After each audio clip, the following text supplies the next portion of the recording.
right, Peach? The ways of the world are affected by two things: what we know and what we believe in.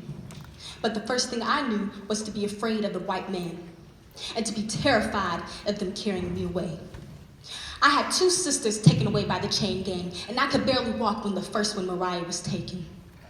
I couldn't understand how someone could just disappear, but I wasn't too young to feel my mother's grief. It clawed at my mother's emptiness, and that shaped my fear of the white man, and it ain't gone away all my years. I grew up like a neglected weed, ignorant of the liberty. I had no experience of it then, and I wasn't happy or contented. But since I came to be free, I understood what a dreadful condition slavery is. Slavery in the South is the next thing to hell. But y'all are here to see how I defied all the odds and escaped hell. But to tell you how I came to be free, first, you gotta understand what bondage was like for me and how it attacks the senses. The sound of it, like the crack of a whip. The feel of it, like thunder. The taste of it is if all your teeth are made of copper. The smell of it, like the faded stench of everybody's sold away. And then the looks of it is if everybody's eyes returned to the ground away from the whore. See, there was nobody better than turning the eye than the real Harriet, my mama. She was well versed on the way of the white folks, how they moved, how to judge their moods, and how to listen to things that might have been helpful later on. Now, her lessons might have been helpful for me later when I started moving the cargo, but in the meantime, I had no use for it. So, from the moment I could work, though, that's where I found myself. I couldn't have been no taller than a chair when Mr. Cook come on his horse and took me away. My master hired me out to him and his wife, and she was keen on teaching me how to weave for her. But the problem was, my hands just wasn't taking the lessons she was giving me. She nagged, and she said, "Come on, little nig, get that needle through." She'd give herself a headache.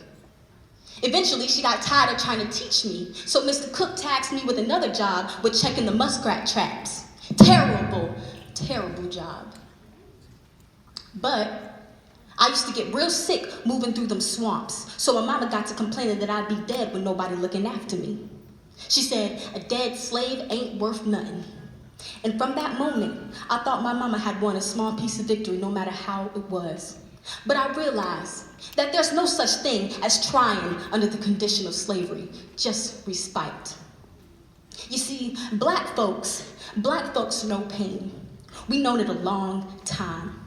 I got more scars on my body than I can count, and the next woman I was hired to, Miss Susan, she sure did give me a lot of them. First day, she gave me the dust and the broom, told me to sweep the great room. No instructions. And when she came back, she wasn't happy with what she saw, so she took a rawhide and she hit me.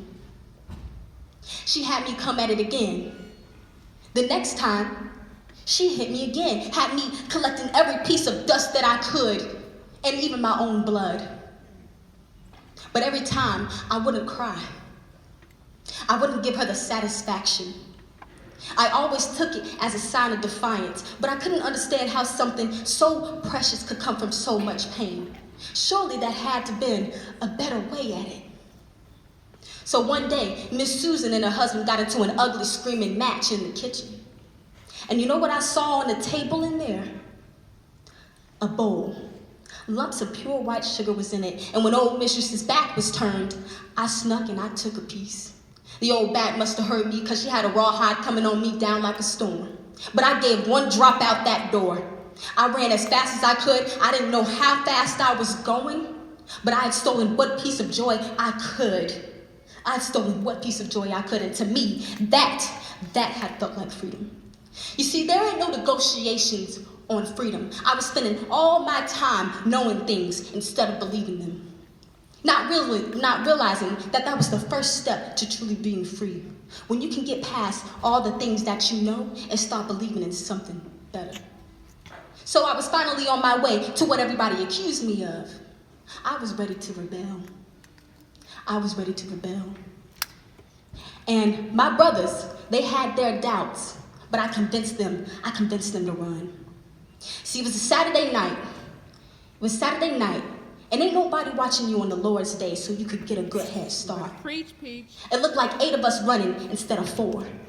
But we ain't gone but a mile, and them boys started arguing about which way to turn. No, this way's right, no, that way's right. And next thing I knew, they were thinking about turning around. I meant to keep on, but they dragged me back, and that was the last time I convinced anybody to run. See, that freedom fire ain't stoked in anybody, and Ambers ain't enough. So this time I was gonna go at it alone. Well, you see, that ain't exactly true. I spoke to a woman named Miss Leventon, and her husband had owned a mill nearby. She gave me directions on the first safe house to my journey. But you wanna know something? That first step off the plantation, that was just me. I wish I could say the first step is the hardest, but all of them were hard. And next thing I knew, I was headed out into an unknown charted territory that I'd only heard about in the stories, Pennsylvania. So I was on my way, making my way along creek beds and water beds and choosing waters over the roads. I used to pray to the Lord because I knew he wouldn't lead me astray. I made it through Maryland with ease, Delaware with a little less. And I continued to pray to the Lord. Every time I came near, I felt like this flutter was in my heart. And eventually, you know what I did? I crossed that line. I looked down at my hands to see if I was still the same person. I looked out at the sun, and it looked like gold coming over the trees and the fields. And I said, you know what? I made it. I made it to Pennsylvania. And I was free. I was free.